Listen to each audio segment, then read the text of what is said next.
வணக்கம்.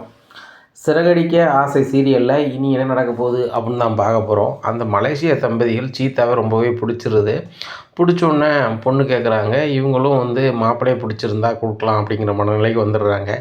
இது தெரிஞ்ச விஜயாவுக்கு ரொம்பவே காண்டாக இருக்குது. எப்படியும் இந்த பணக்கார வீட்டில் இவங்களுக்கு இந்த சம்மந்தம் அமையவே கூடாது அப்படின்னு சொல்லி பார்வதிக்கிட்ட ஐடியா கேட்குறாங்க. பார்வதி எனக்கு தெரியாதுங்கிறாங்க.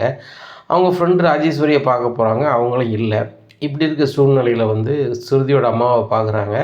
பார்க்கும்போது சுருதியோட அம்மா என்ன ஒரு மாதிரி இருக்கீங்க அப்படின்னு கேட்கும்போது உள்ளதை சொல்கிறாங்க. எங்கள் வீட்டில் மீனா தான் வேலைக்காரி மாதிரி இருப்பா. முத்து எங்கள் வீட்டில் படிக்கவே மாட்டான், படிக்கவே இல்லை.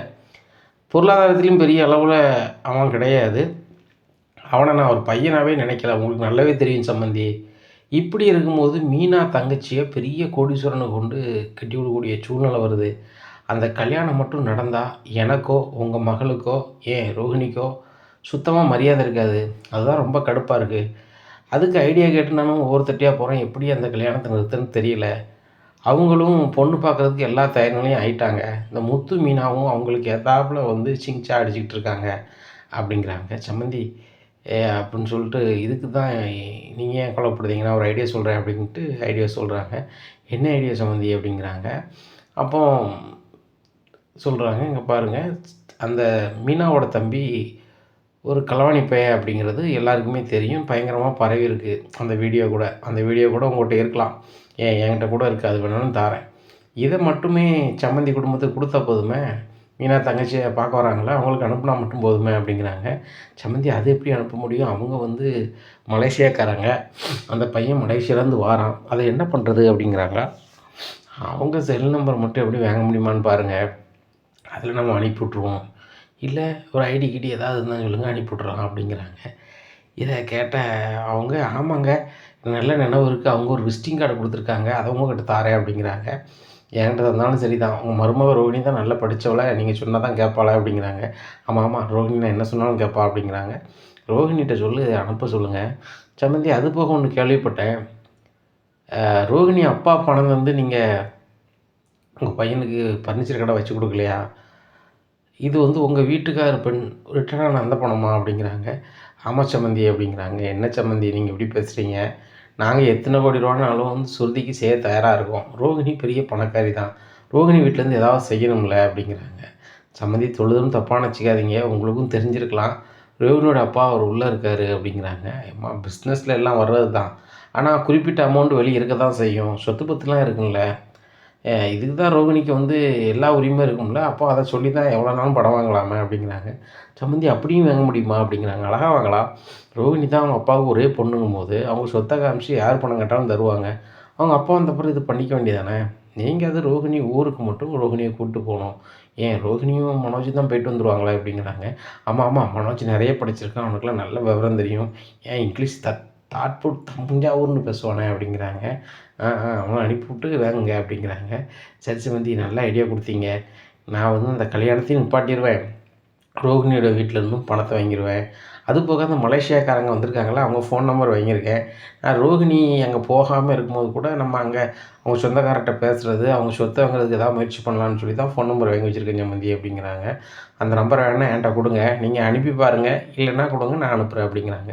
சரி சம்மந்தி நான் உங்களுக்கு செல்லில் அனுப்ப சொல்லுதேன், அந்த கார்டை நான் கொண்டு வரல அப்படிங்கிறாங்க. சரி சம்மந்தி உங்கள் வீட்டிலே விட்டு போட்டுமா அப்படிங்கிறாங்க. இல்லை நான் நடனப்பள்ளிக்கு போகிறேன் அப்படிங்கிறாங்க. நேரம் நடனப்பள்ளியில் விட்டுட்டு அவங்க கிளம்பி போகிறாங்க. இங்கே வந்த ஸ்டூடெண்ட்டுக்கு அப்படி செய்யுங்க இப்படி செய்யுங்கன்னு சொல்லிவிட்டு பார்வதிட்ட போகிறாங்க. என்ன பார்வதி, நீ ஒரு ஐடியா கேட்டு ஒன்றை வந்தேன், நீ எதுவுமே சொல்லலை, நான் தான் அப்படியே விட்டுருவேனா, எனக்கு ஐடியா சொல்லி ஆள் இல்லை அப்படிங்கிறாங்க. இங்கே பாரு, ஒரு கல்யாண காரியம் நடக்கணும்னா ஒரு யோசனை சொல்லு பார்வதி அப்படின்னா அதுக்கு ஒரு யோசனை சொல்லலாம். ஒரு நல்ல காரியம் நடக்கும்போது அதை கெடுக்கணும்னு சொல்லி என்கிட்ட கேட்கும்போது அது சரி வராது.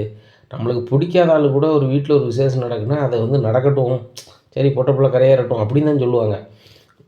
இப்படி இருக்கும்போது நீ ஒரு கல்யாணத்தை கெடுக்கணுங்கிறது எந்த விதத்தில் நியாயம்? மீனாவை உனக்கு பிடிக்கல, சரி நீ மருமகளாகவே ஏற்றுக்கிட வேண்டாம். அவள் தங்கச்சி உனக்கு என்ன பாவம் செஞ்சா? அவள் வாழ்க்கையை ஏன் கெடுக்கிற? அவள் கஷ்டப்பட்ட பிள்ளை, நல்லா இருந்துட்டு போட்டோம், உனத்துக்கு தங்கமான பிள்ளைகள், ஏன் இப்படி பண்ணுற அப்படிங்கிறாங்க. தங்கமான பிள்ளைகள்னா என் மக்களுக்கு ஈக்குவலாக அவங்க வர முடியுமா, இல்லை வரலாமா? அப்படி வரதை நான் சம்மதிப்பேனா அப்படிங்கிறாங்க. விஜயா நீ பண்ணுறது கொஞ்சம் கூட நல்லல. அந்த பிள்ளைகள் பாவம், பிறந்ததுலேருந்தே அது கஷ்டப்பட்டுக்கிட்டு இருக்குங்க.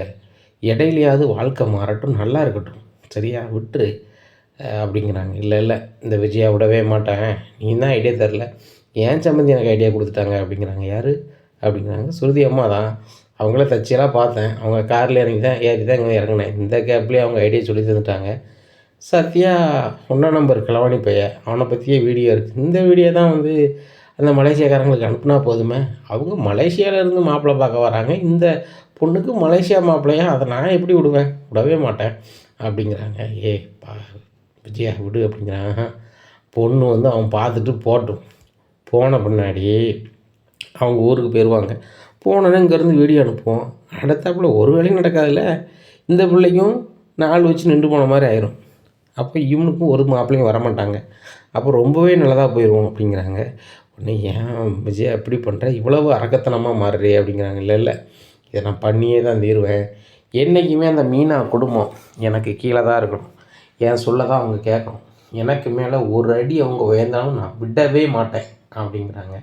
இதை கேட்ட பார்வதி, நீ திருந்த மாட்ட அப்படின்னு சொல்லிட்டு அவங்க சாப்பிட்டுருக்காங்க. என்ன பார்வதி நீ சாப்பிடுதே, நீ சாப்பிடுதேன்னு கூட கேட்கல அப்படிங்கிறாங்க. விஜய் அங்கே பாரு, நீ வர வர அரக்க குணத்தில் மாறிட்டு போயிட்டுருக்க, நான் வந்து ஒன்று ஊக்குவிக்கிற மாதிரி இருக்குது, நீ என் ஃப்ரெண்டுன்னு சொல்லி நடன பிள்ளைங்க வச்சுக்க, வாடகை எதுவும் வேணாம் அப்படின்னு சொன்னேன், உன் பிள்ளையில பூரா என் பிள்ளையில நினச்சிட்ருக்கேன், ஆனால் நீ இப்படி மாறிட்டு போகும்போது எனக்கு என்ன செய்யணும்னு எனக்கு தெரியல விஜயா, நானும் உங்கள்கிட்ட ரொம்ப நாளாக ஃப்ரெண்டாக இருந்துட்டேன், நீ பண்ணதை தவற எல்லாமே ஏற்றுக்கணும்னு அர்த்தம் இல்லைல்ல அதுக்கு அப்படிங்கிறாங்க. அப்போ நான் பண்ணுறது தப்புங்கயா அப்படிங்கிறாங்க. 100% தப்பு தான், தப்பு தான், அதில் மாற்றிக்கிறதே இல்லை. ஒரு பெண் பிள்ளை வாழ்க்கையை நீ எப்படி கெடுக்கலாம் சொல்லு, அதுக்கு உனக்கு என்ன இது இருக்குது, உனக்கு ஒரு பொட்டை பிள்ளை இருந்து யாராவது அப்படி கெடுத்தா நீ விடுவியா அப்படிங்கிறாங்க. அதான் எனக்கு 3 பையங்க தானே அப்படிங்கிறாங்க. சொல்லும் போது மட்டும் 3 பையங்கங்க, அந்த ஒரு பையனை நீ கணக்கில் சேர்க்காம 2 பையனை தானே சொல்லுதே அப்படிங்கிறாங்க. உடனே விஜய் அமைதியாக இருக்காங்க. உங்கள்கிட்ட என்ன பேச்சு, ஹலோ மீனாவா, சாப்பாடு எப்போ கொண்டு வர அப்படிங்கிறாங்க. அத்தை நீங்கள் என்ன சாப்பாடு கொண்டு வரவே சொல்லலையே அப்படிங்கிறாங்க. நான் நடன பள்ளிக்கு பேருக்குன்னு தெரியுங்களா, இந்த சாப்பாடை கொண்டு வரக்கூடாதோ அப்படிங்கிறாங்க. அத்தை எனக்கு இன்றைக்கி வேலை இருக்குது, ஒரு முகூர்த்த நாள், ஒரு கல்யாண மண்டபத்தில் நான் டெக்கரேஷன் வேலை எடுத்துருக்கேன் தான், என்னால் வர முடியாது, நான் வேணால் ஒன்று சேர்ந்தேன், சீதா வீட்டில் இருக்கா, அவளை நான் வந்து கொண்டு கொடுக்க சொல்லிட்டாத்த அப்படிங்கிறாங்க. எனக்கு மருமக நீனா உன் தங்கச்சா, பணக்கார வீட்டில் சம்மந்தம் பண்ண போகிறீங்கன்னு ரொம்ப திமுறுனா உனக்கு அப்படிங்கிறாங்க. அத்தை நான் என்னத்தை திமுறு பண்ணுறேன் அப்படிங்கிறாங்க. ஒன்றும் இல்லை இல்லை, உனக்கு திமுறு தான், ஃபோனை வை, நான் கடையில் சாப்பிட்டுக்கிறேன் அப்படின்னு சொல்லிட்டு ஃபோனை வச்சிடுறாங்க. சரி அப்படின்னு சொல்லிட்டு அவங்க வச்சிடுறாங்க. உடனே மீனா வந்து முத்துக்கு கால் பண்ணுறாங்க. ஏங்க உங்கள் அம்மா என்ன ஃபோன் பண்ணி சத்தம் போட்டாங்க அப்படிங்கிறாங்க. மீனா எங்கள் அம்மா சத்தம் போடலைன்னா தான் ஆச்சரியம், சத்தம் போடலாம் ஒரு அதிசயம் கிடையாது சொல்லு அப்படிங்கிறாங்க. அவங்க நடனப்பள்ளி போயிருக்காங்க, நான் சாப்பாடு கொண்டு போகணுன்னு சத்தம் போடுறாங்க அப்படிங்கிறாங்க. அது எப்படி சத்தம் போடுவாங்க, வீட்டில் 3 மருமக இருக்காங்க, 3 மருமகட்டையும் ஃபோன் பண்ணி எனக்கு சாப்பாடு கொண்டு வரேன்னு இவங்க சொல்ல முடியுமா, இல்லை அவங்க 2 பிள்ளைகளும் கேட்குமா, என்ன ஓவராக பண்ணிகிட்ருக்காங்க, சாப்பாடு போகும்போதே கொண்டு போகணும் இல்லையா, அங்கே கடையில் எங்கேயாவது சாப்பிடணும், இல்லை பார்வதி ஆண்டி வீட்டில் சாப்பிடணும், என்ன இப்படி பண்ணிகிட்டு இருக்காங்க அப்படிங்கும்போது சரி ரைட் நான் சாப்பாடு கொண்டு போகிறேன் அப்படின்னு சொல்லிட்டு சாப்பாடு வாங்கிட்டு போகிறாங்க. இங்கே விஜயா பயங்கர பசியோடு இருக்காங்க. முத்து கொண்டு கொடுத்தோன்னே, என்னடா உன் முன்னாடி வீட்டு சமையல் தர மாட்டாளா, நீ கடையில் தான் வாங்கிட்டு வருவியா அப்படிங்கிறாங்க. ஏமாங்க பாருங்கள், வீட்டில் இருக்கிற மருமக 3 பேர், 3 பேரில் 2 பேர் உங்களுக்கு பச்சை தண்ணி தர மாட்டாங்க, நீங்கள் கேட்டு பாருங்கள் நடக்காது. ஆனால் மீனா நீங்கள் சொல்லுறதுக்கெல்லாம் சரி சரிம்பா, அந்த பிள்ளையெல்லாம் சும்மா ஃபோன் பண்ணி பேசிக்கிட்டு நேரில் ஏசிக்கிட்டு இதெல்லாம் வச்சுக்கிட்டு இருக்காதிங்க, நல்ல பழக்கம் கிடையாது. அவள் எனக்கு சும்மா ஒன்றும் சும்மா இல்லை, அவள் டெக்கரேஷன் வேலை செஞ்சிட்ருக்கா, லட்சக்கணக்கான ரூபாய்க்கு அவள் பண்ணிகிட்ருக்கா, அந்த வேலைக்கு மத்தியிலையும் உங்களுக்கு சாப்பாடு கொடுக்கணும்னு சொல்லி நீ அனுப்பிவிட்டுதா, பார்த்துக்கிடுங்க அப்படிங்கிறாங்க. டேய் உன் பொண்டாட்டி சொல்லி தானடா ஆடிக்கிட்டு இருக்கேன், பெற்ற தாய் சாப்பிடணும், கொஞ்சமாவது உனக்கு இறக்கருக்கா அப்படிங்கிறாங்க. இறக்கறக்கு போய் தான் கொடுக்கேன், பார்வதி மட்டும் சொல்லுங்கள் அப்படின்னு சொல்லிட்டு கிளம்பி போயிடுறாங்க.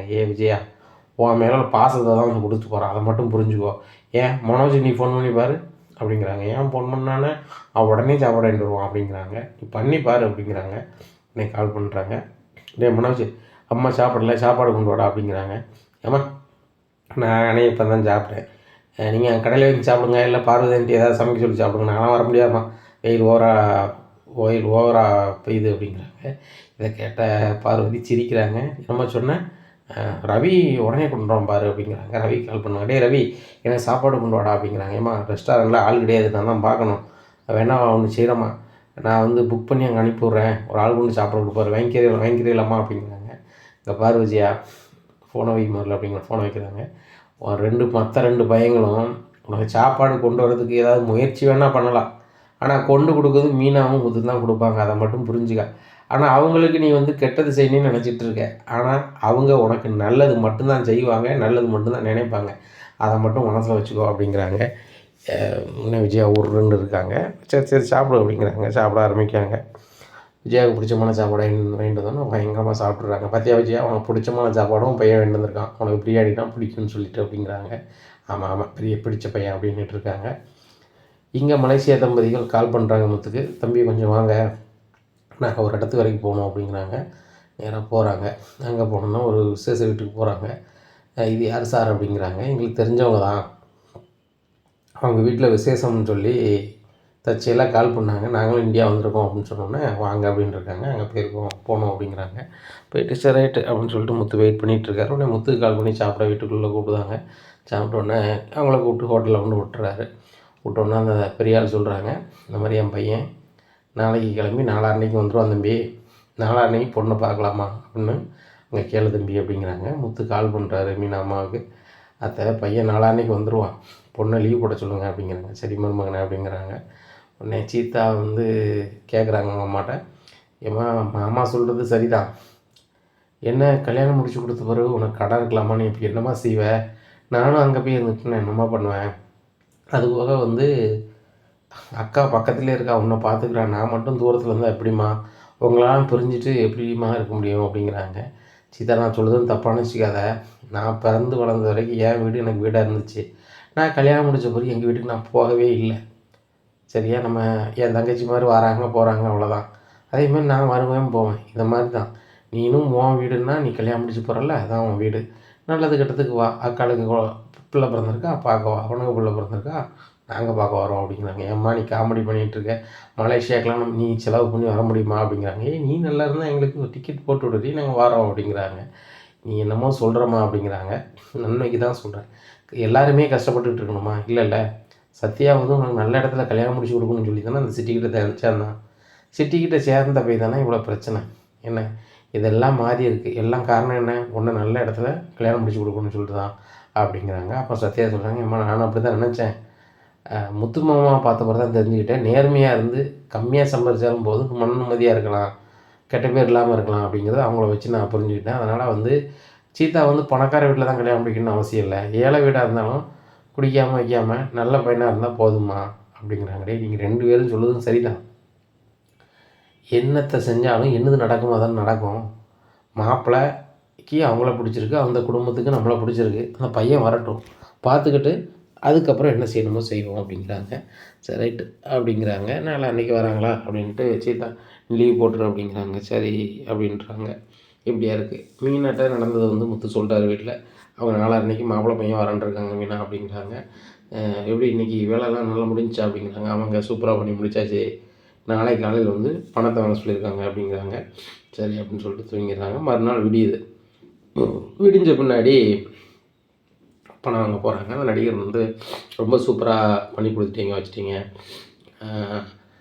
நல்லா பண்ணியிருக்கீங்க அப்படிங்கிறாங்க. சார் அந்த கதிரை பற்றி எதுவும் தகவல் தெரிஞ்சா சார் அப்படின்னு முத்து கேட்குறாரு. அந்த கதிரை பற்றி தகவல் எதுவும் தெரியல, ஆனால் வந்து எனக்கு கால் பண்ணான் அப்படிங்கிறாங்க.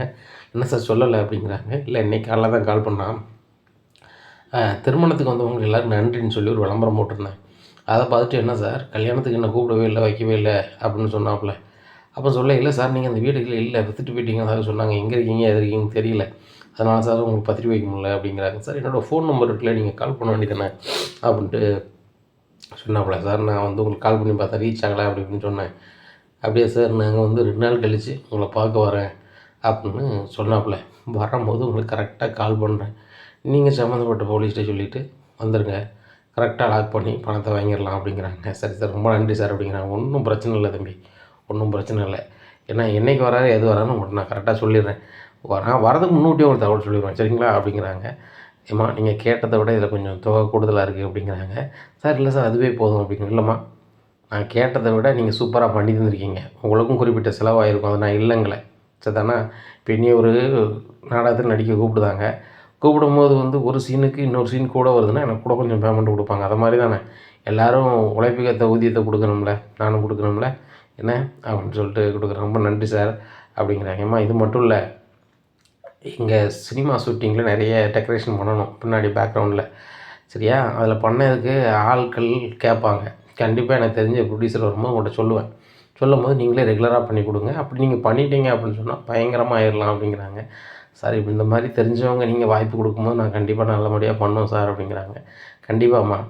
நான் என்னமோ நினச்சேன் நல்லா பண்ணியிருக்கீங்க. அந்த சிந்தாமணிக்கு இவ்வளோ அனுபவம் இருக்குது அப்படி இப்படின்னு சொல்லிட்டு சொன்னாங்க. மண்டபத்தில் சொதப்பிட்டாங்க. நீங்கள் மட்டும் அதை கொஞ்சம் மேனேஜ் பண்ணல அப்படின்னா என் பாடு பெரும்பாடாயிருக்கும் அப்படிங்கிறாங்க. மீனா சிரிக்கிறாங்க. பரவாயில்லம்மா, உங்களுக்கு அந்த புகழ்ச்சிக்கு நீங்கள் மறைக்க மாட்டேறீங்க. கண்டிப்பாக நீங்கள் பெரிய ஆளாக வருவீங்க அப்படிங்கிறாங்க. சரி சார் போய்ட்டு வரேன் அப்படின்னு சொல்லிட்டு கிளம்பி போகிறாங்க. ஏங்க நான் நல்லாவா பண்ணியிருந்தேன் அப்படிங்கிற மீனா, செம்மையாக பண்ணியிருந்தேன். நான் சொன்னால் வந்து நீ வந்து ஏற்றுக்க மாட்டேங்கிறது தான் சொல்லலை. அவரே சொன்னார்ல, எல்லோரும் பார்த்தவங்க எத்தனை பேர் சொன்னாங்க நீ சூப்பராக பண்ணியிருக்க சூப்பராக பண்ணியிருக்குன்னு சொல்லிட்டு அப்படிங்கிறாங்க. எங்க அந்த கதிர் இவங்க வந்தால் தகவல் சொல்கிறேன்னு சொல்கிறாங்க. அப்போ நம்ம போலீஸை சொல்லி வைப்போமா அப்படிங்கிறாங்க. மீனா, நம்ம வந்து அப்பத்துக்கு சொல்லுவோம். ஏன்னா அதிகாரிகளுக்கு வந்து ஒவ்வொரு வேலை இருக்கும். நம்ம அப்பத்துக்கு அப்பன்னு சொல்லி கொண்டா தான் கரெக்டாக இருக்கும் அப்படிங்கிறாங்க. சரிங்க அப்படின்னு சொல்லிட்டு வீட்டுக்கு போகிறாங்க. வீட்டில் போய் மாமா இதில் ஒரு 10 லட்ச ரூபா இருக்குது அப்படிங்கிறாங்க. 10 லட்ச ரூபா இருக்கா அப்படிங்கிறாங்க. ஆமாம்மா, ஒரு 6 லட்ச ரூபா வரைக்கும் நாங்கள் வந்து பொருள் வாங்கினது கொடுக்கணும். ஒரு 4 லட்ச ரூபா லாபம் கிடச்சிருக்கு அப்படிங்கிறாங்க. அண்ணாமலை சிரிக்கிறாங்க. ஒரு வேளையில் 4 லட்ச ரூபா லாபம்னா பெரிய விஷயம் தான் அப்படிங்கிறாப்பா. மிகப்பெரிய விஷயம்பா. மீனா ஒரு ஆளாக ஆட்களை வச்சுக்கிட்டு சூப்பராக பண்ணிட்டாப்பா. என்னை கூட அவள் கூப்பிட்டுக்கல. உங்களுக்கு வந்து அந்த மலேசியாக்காரங்க வந்திருக்காங்க. அவங்கள வச்சு நீங்கள் அங்கங்கே கூப்பிட்டு போகிறீங்க, கூப்பிட்டு போங்க அப்படின்னு சொல்லிட்டாங்க அப்படிங்கிறாங்க. அப்போ அண்ணாமலை கேட்குறாங்க, சரி சீதாவை பொண்ணு பிடிச்சிருக்கு வச்சுருக்குன்னு சொன்னாங்கன்னு சொன்னல, அதுக்கப்புறம் என்ன அப்படிங்கிறாங்க. எப்போ சொல்ல மறந்துட்டேன், நாளான்னைக்கு அந்த மாப்பிள்ளை வராங்கன்னு அன்றைக்கி நேற்று சொன்னாங்க. நாளைக்கு வருவார்ப்பா மாப்பிள்ளை அப்படிங்கிறாங்க. அப்படியா, எத்தனை மணிக்குன்னு கேளு, நானும் வந்துடுறேன் அப்படிங்கிறாங்க. உடனே விஜயா சொல்கிறாங்க, ஏங்க அதெல்லாம் எதுக்குங்க, நீங்கள் எதுக்குங்க போகணும் அப்படிங்கிறாங்க. அந்த வீட்டுக்கு நான் தாய்மாமன் மாதிரி, நான் தான் முக்கியமான ஆள், அங்கே போகணும் அப்படிங்கிறாங்க. கரெக்டாக சொல்லுப்பா, நீ வரணும்ப்பா அப்படிங்கிறாங்க.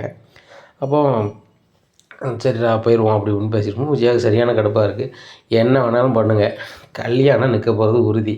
நான் இப்போமே பண்ணால் அந்த சம்மந்தம் வந்து அப்படி நின்று போயிடும். ஆனால் நான் அப்படி பண்ண மாட்டேன். மாப்பிள்ளை பொண்ணை பார்க்கட்டும், பொண்ணு மாப்பிள்ளையை பார்க்கட்டும், பேசட்டும், நிச்சயம் பண்ணட்டும் இந்த பொண்ணுக்கு இந்த மாப்பிள்ளை தான்னு சொல்லிட்டு. அப்படி இருக்கும்போது இந்த வீடியோ வந்து ரோகிணி மூலமாக அவங்க செல்லுக்கு அனுப்புவேன். அதை பார்த்துட்டு அவங்க அலறி போய் இந்த பொண்ணே வேண்டாம், இந்த குடும்பமே வேண்டாம், எங்களை ஏமாத்தியாக பார்க்கிங்க, உங்களை சும்மா விட மாட்டேன்னு சொல்லி அவங்க இது பண்ணணும். அந்த அளவுக்கு இது பண்ண பிறகு தான் இவங்க கதறுவாங்க. இந்த மீனா கதறத கதறு, முத்து கதற கதறு, எல்லார் கதறதையும் பார்த்துட்டு நான் ரொம்பவே சந்தோஷப்படணும் அப்படின்னு மனசுக்குள்ள நினைக்காங்க. இங்கே மறுநாள் விடியுது. விடிஞ்ச உடனே முத்து சொல்கிறாரு, எப்பா கிளம்புங்கப்பா அப்படிங்கிறாங்க. அண்ணாமலை கிளம்பிடுறாரு. யாரும் கிளம்பிட்டு ரொம்ப பரபரப்பாக அங்கே போகிறாங்க.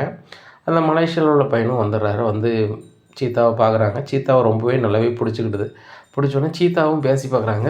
சீதாவுக்கு ரொம்ப அருமையாக பிடிச்சிருக்கு. அப்போ மாப்பிள்ளையை பிடிச்சிருக்கா சீதா அப்படின்னு சொல்லி முத்து கேட்குறாரு. வெக்கப்படுறாங்க. வாய் திறந்து சொல்லு அப்படிங்கிறாங்க. எனக்கு ரொம்ப பிடிச்சிருக்கு அப்படிங்கிறாங்க. சீதா, முதல்ல நான் மலேசியாவுக்கா போனோம் அப்படி இப்படின்னா மாப்பிள்ளை பிடிச்சிருக்குங்க அப்படிங்கிறாங்க. இல்லை பேசி பார்த்தோன்னா அவரை பிடிக்குது அப்படிங்கிறாங்க. பொண்ணு உங்களுக்கு பிடிச்சிருக்கா அப்படிங்கிறாங்க. எனக்கு ரொம்ப பிடிச்சிருக்கு.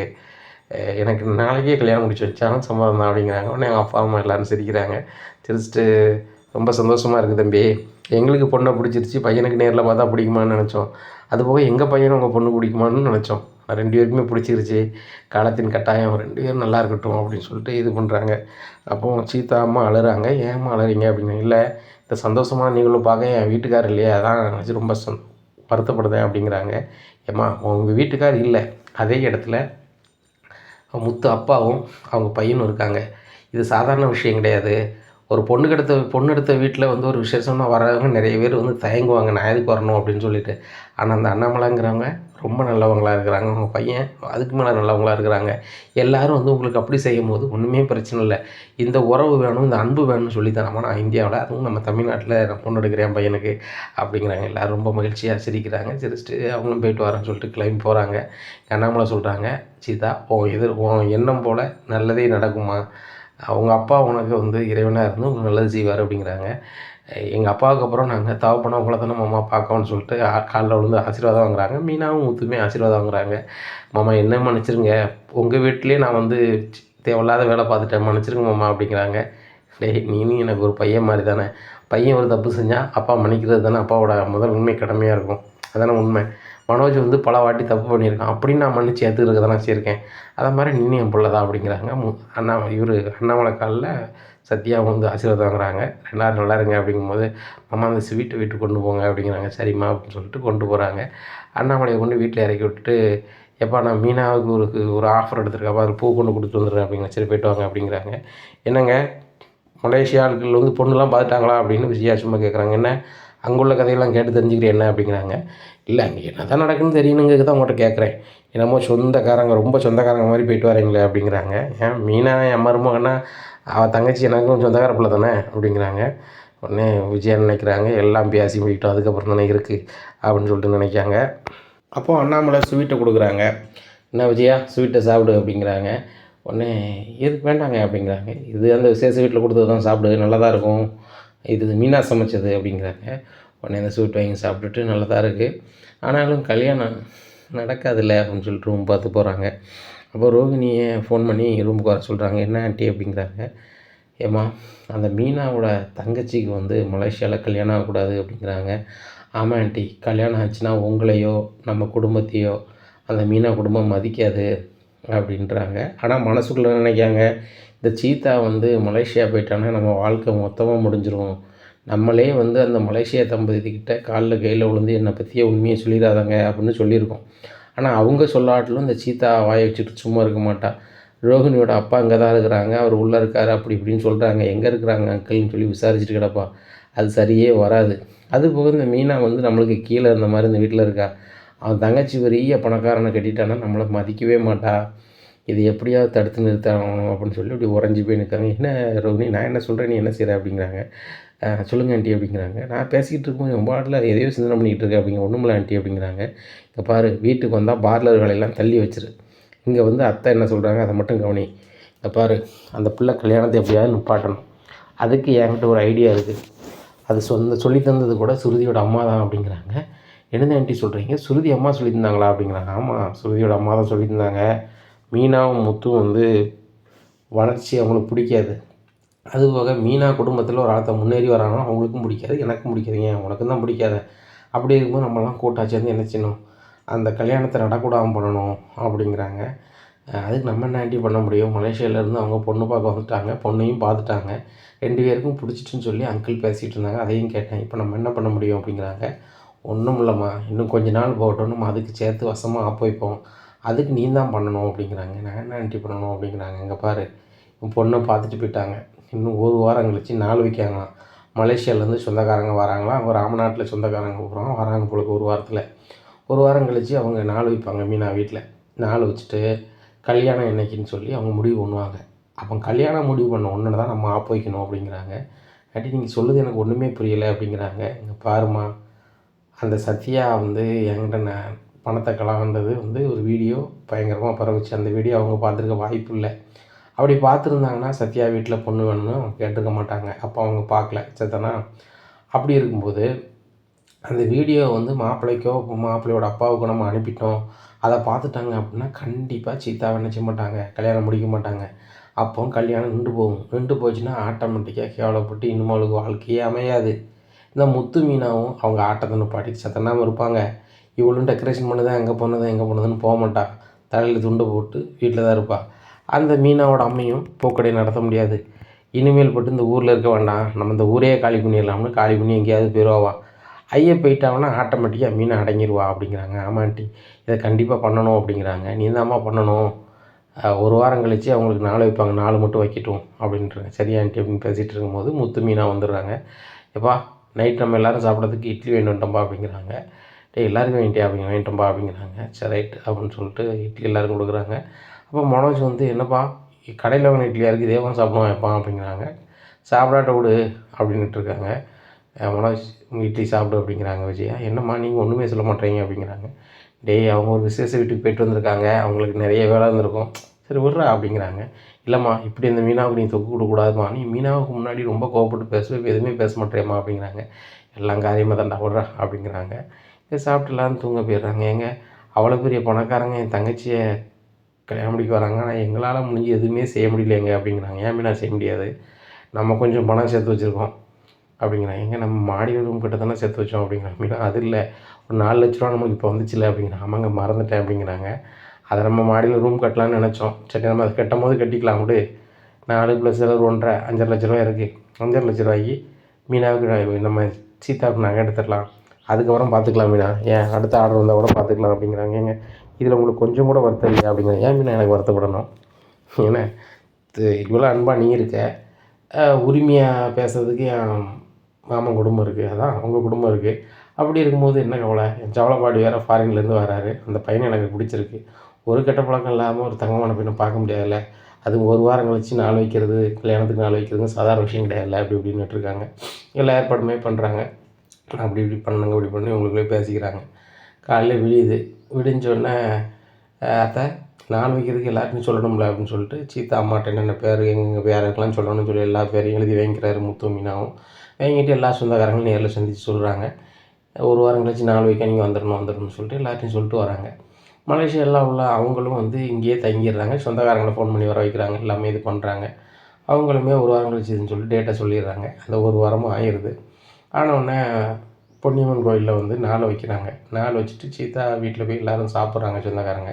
சாப்பிட்டுட்டு இப்படி சின்ன வீடாக இருந்தாலும் நல்ல அன்பானவங்க வேணும்னு சொல்லி தான் அந்த வீட்டில் சம்மதம் எடுத்துருக்கோம் அப்படி இப்படின்னு சொல்லிட்டு அவங்க பெருமையாக மீனா குடும்பத்தை சொல்கிறாங்க.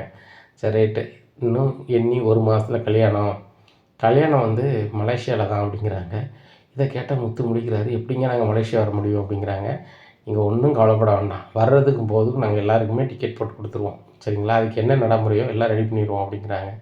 சரிங்க அப்படிங்கிறாங்க. எல்லாத்துக்கும் அங்கே வந்து அங்கே வச்சு கல்யாணம் வைக்கிற மாதிரி எல்லாம் பண்ணிடலாம். சரிங்களா அப்படிங்கிறாங்க. மீனா அம்மா ரொம்ப யோசிக்கிறாங்க. இவ்வளோ செலவு பண்ணி நாங்கள் அங்கே வரணுமா அப்படிங்கிறாங்க. ஏங்க உங்களுக்கும் மாப்பிள்ளை வீடு எப்படி இருக்குன்னு தெரியணும்ல, அதனால தான் கல்யாணத்தை அங்கே வைக்கிறோம். கல்யாணம் முடிஞ்சு ஒரு வாரம் அங்கே உங்களுக்கு விருந்து, அந்த ஊர் பூரா சுற்றி காமிக்கிறோம். அப்படிங்கும்போது முத்து சொல்கிறார், ஆமாம் ஆமாம் அங்கே இருந்தால் நல்லது தான். அது போக எங்கள் அண்ணன் பொண்டாட்டி ரோகிணியோட சொந்தக்காரங்க அங்கே இருக்காங்க, அவங்களையும் பார்த்து பேசணும் மாதிரி ஆயிரும் அப்படிங்கிறாங்க. உடனே இவர் முழிக்கிறாரு. அந்த பொண்ணுக்கு அந்த நாடே இல்லை, இவங்க வேறு சொல்கிறாங்களேன்னு சொல்லிட்டு சரி ரைட்டு அது அவங்க பாடு அப்படின்னு சொல்லிட்டு மனசில் நினச்சிக்கிறாரு. இங்கே எல்லோரும் அப்படி சொன்னால் போயிட்டு வரேன் தம்பி அப்படின்னு சொல்லிட்டு கிளம்புறாங்க. அப்போ முத்து நானும் கொண்டு ஹோட்டலில் விட்டு வரணும், ஹோட்டலில் விட்டு வராரு. அப்போ சொல்கிறாரு, தம்பி இன்றைக்கி ஈவினிங் நாங்கள் வந்து ஃப்ளைட்டு கிளம்பிடுவோம் அப்படிங்கிறாங்க. இவங்கள ஃப்ளைட் ஏற்றி விட்டு வந்துடுறாரு முத்து. மீனா எல்லோரும் போயிட்டாங்க, நம்மளுக்கு ஒரு மாதம் தான் டயர் இருக்குது, அதுக்குள்ளே ரெடி பண்ணணும். அத்தா இதில் ஒரு 5,50,000 ரூபா இருக்குது வச்சுக்கோங்க, சீத்தாவுக்கு நகை எடுங்க அப்படிங்கிறாங்க. ஏன் மருமகன் அதெல்லாம் வேண்டாம், எங்களால் முடிஞ்சது செய்கிறோம். அவங்க என்ன சொன்னாங்க, உங்களால் முடிஞ்சது தானே போட சொன்னாங்க அப்படிங்கிறாங்க. அத்தை இதுவும் முடிஞ்சது தான், மீனாவும் நானும் உழைச்சது தான். நாங்கள் 2 பேரும் எங்கள் பிள்ளையார் நினச்சி தான் சீதாவுக்கு தரோம் அப்படின்னு சொல்கிறாங்க. ஆனால் சீதா ரொம்ப அழுகிறாங்க. ஏம்மா அழுகிற, அதெல்லாம் ஒன்றும் இல்லை அப்படின்னு சொல்லிட்டு இது பண்ணுறாங்க, அழுகிறாங்க. அழுதோடனே வேண்டாமாம்மா அப்படி இப்படிங்கிறேன். இல்லைம்மா வாங்க அப்படின்னு சொல்லிட்டு ஈவினிங் ஆன பிறகும் கூட ஒரு நகை கடையில் போய் இருட்டிடுதுங்கள, அப்போமே நகை எடுத்து கொடுக்குறாங்க. கொடுத்துட்டு வீட்டுக்கு வராங்க. அப்போ மீனா அழுகிறாங்க. ஏன் மீனா அழுகிற அப்படிங்க. இல்லை இப்படி ஒரு மாப்பிள்ளை எனக்கு கிடைக்கவே மாட்டாங்க, நானும் படித்த அறிவான மாப்பிள்ளையை கட்டேன்னு நினச்சேன். உங்களை கல்யாணம் முடிக்கும்போது வந்து எனக்கு பிடிக்காம தான் கல்யாணம் முடிச்சுக்கிட்டாங்கன்னா, யாரை கல்யாணம் முடிச்சிருந்தாலும் உங்களை மாதிரி வந்திருக்காதுங்க அப்படிங்கிற. மீனா நீ வேறு சும்மா இரு அப்படி இப்படின்னுட்டு இருக்காங்க. உடனே சரி நேரம் ஆயிடுச்சு தான் கிளம்புறோம் அப்படின்னு சொல்லி வீட்டுக்கு கிளம்பி போகிறாங்க. அங்கே அண்ணாமலை வீட்டில் போய் ரொம்ப பெருமையாக சொன்னாங்கப்பா, இன்றைக்கி ரொம்ப சிறப்பாக முடிஞ்சுப்பா, நீ சபையிலேருந்து ரொம்ப தோரணையாக பண்ணி முடிச்சிட்டப்பா அப்படிங்கிற. டேய் நான் வரணும்டா, தட்டு மாற்றும்போது நான் வரணும்ல அப்படி இப்படின்ட்டு இருக்காங்க. இப்போ ஒரு மாதத்தில் கல்யாணம் மலேசியாங்கிறாங்க, உனக்கு சேர்த்து டிக்கெட் போட்டுருவோம்ப்பா, எல்லா செலவும் அவங்க செலவுன்றாங்க அப்படிங்கிறாங்க. அப்படியா சரி ரைட்டு, நானும் மலேசியா பார்த்ததில்ல, அப்படியே இருந்து சம்மந்தியும் பார்த்துட்டு வந்துடலாம் அப்படிங்கிறாங்க. உடனே விஜயா சொல்கிறாங்க, ஏங்க எனக்கும் சேர்த்து டிக்கெட்டு போடுங்க அப்படிங்கிறாங்க. எதுக்கு அப்படிங்கிறாங்க. நம்ம சம்மந்தி அங்கே இருக்கார், அவங்க சொந்தக்காரங்களாம் இருக்காங்க, நானும் கல்யாணத்துக்கு வந்த மாதிரி ஆச்சு, அங்கே வந்து இது பண்ணிடலாம்ல அப்படிங்கிறாங்க. ஏன் விஜயா நீங்கள் தான் எதுக்குமே வரமாட்டோம் வைக்க மாட்டோன்னு இப்போ மலேசியாவுக்கு வராங்க அப்படிங்கிறாங்க. உடனே அப்போ தான் யோசிக்காங்க, ஆஹா நம்ம இந்த கல்யாணத்தை நிப்பாட்டலாம் பிளான் போட்டோம் என்னெல்லாம் பேசிகிட்டு இருக்கோம் அப்படின்னு சொல்லிட்டு, சரி நான் வரலை அப்படின்னு சொல்லிட்டு நேராக ரூமுக்கு போயிடுறாங்க. இங்கே விஜயா முன்னாடியே ரோகிணி வராங்க. என்னன்ட்டு நீங்களே வந்து கல்யாணத்துக்கு வரேன்னு சொல்கிறீங்க, அப்போ அந்த கல்யாணத்தை நீங்கள் நிப்பாட்டலையா அப்படிங்க. ஏமாம்மா சும்மா சொன்னேன், ஏதோ ஆர்வக்கோளாறில் மறந்து போய் சொல்லிட்டேன், அவங்க ஃபோன் நம்பருக்கு இந்த வீடியோ மட்டும் அனுப்பு அப்படிங்கிறாங்க. உடனே இந்த வீடியோவை அனுப்புகிறாங்க. இவங்க ஃப்ளைட்டில் போயிட்டுருக்காங்க. அப்போ அவங்க போய் அவங்க சென்ட் ஆகலை. அவங்க ஊரில் போய் இறங்கணுன்னா அவங்க செல்லுக்கு 2-3 எஸ்எம்எஸ் போகுது. இது என்னது அப்படின்னு சொல்லி ஓப்பன் பண்ணி பார்க்காங்க. இதில் வந்து சத்யா வந்து இந்த விஜயாட்ட பணத்தை ஆட்டை போட்ட வீடியோ இருக்குது. இதை பார்த்துட்டு மாப்பிள்ளை பையன் ஒரு மாதிரி ஆயிடுறாங்க. டேடி இதை பாருங்கள் மம்மி இதை பாருங்கள் அப்படிங்கிறாங்க. பார்த்த உடனே அவங்க 3 பேரும் ஒரு மாதிரி ஆயிடுறாங்க. இது இந்த சீதாவோட தம்பி தானே அப்படிங்கிறாங்க. அந்த பையனே தான், கீழே என்ன எழுதியிருக்காங்க பாருங்கள் அப்படின்னு சொல்லிட்டு சொல்கிறாங்க. சொந்த வீட்டிலே களவாண்டவன் உங்கள் வீட்டில் களவாங்க மாட்டானா, இந்த குடும்பத்தில் நீங்கள் சம்மந்தம் பண்ண போகிறீங்களா அப்படின்னு சொல்லி அனுப்பியிருக்காங்க.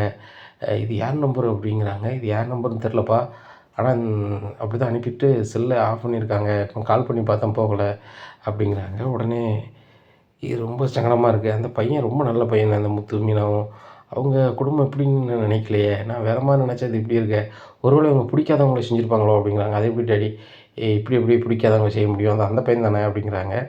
டேய் உலகத்தில் என்ன வேணால் நடக்குது அப்படிங்கிறாங்க. அதுவும் சரிதான்பா, ஒருத்தங்க இதை இன்னொருத்தங்களா பண்ணது மாதிரி பண்ண முடியும், ஆளை மாற்றி கூட பண்ணுவாங்க. சரி இது என்னன்னு சொல்லிட்டு வீட்டில் போய் கேட்போம் அப்படின்னு சொல்லிட்டு வீட்டுக்கு போன பிறகு முத்துக்கு கால் பண்ணுறாங்க. தம்பி இந்த நம்பர்லேருந்து ஒரு மெசேஜ் வந்திருக்கு, அதில் வந்து சீதாவோட தம்பி ஒரு பொம்பளை ஆள்கிட்ட, அது உங்கள் அம்மாட்ட வந்து பணத்தை எடுத்த மாதிரி ஒரு வீடியோ வந்திருக்கு, எந்த நம்பர்லேருந்து அனுப்பியிருக்காங்க அப்படிங்கிறாங்க. இந்த நம்பர் யார் நம்பர்னு செக் பண்ணி பார்க்குறாங்க, ரோகிணி நம்பரு. இதை பார்த்தோன்னே முத்து சரியான கடுப்பாயிருந்தார். கடுப்பாகி அண்ணாமலைகிட்ட சொல்கிறாங்க. அண்ணாமலை ஏம்மா இந்த மாதிரி வேலை பார்த்த அப்படின்னு சொல்லும்போது, ஆன்ட்டி தான் அனுப்ப சொன்னாங்க அப்படின்னு சொல்லி விஜயாவை கை காமிக்கிறாங்க. இனி என்ன நடக்கும் அப்படிங்கிறத பொறுத்திருந்து பார்க்கலாம். நம்ம சேனலை நீங்கள் மறக்காமல் லைக் அண்ட் சப்ஸ்கிரைப் பண்ணுங்கள். நன்றி, வணக்கம்.